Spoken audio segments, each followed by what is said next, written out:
The reset position.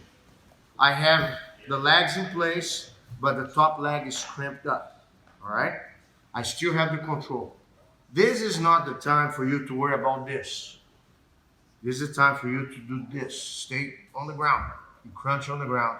Your shin pushes against his body just enough. The hip goes 1 inch back. And your knees already on the rib.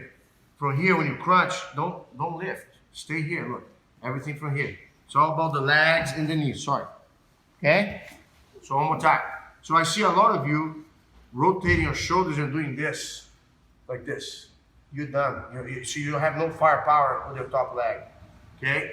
What you do here, move your head out of the way. Your hip gets off the ground, so you move an inch back. Here right now, I already kind of put that knee on the spot. I'm pulling him. I'm pulling him off his legs as I do the chop. Okay? One more time. Let's change the angle. Cramp up a little bit. Stay closer to me.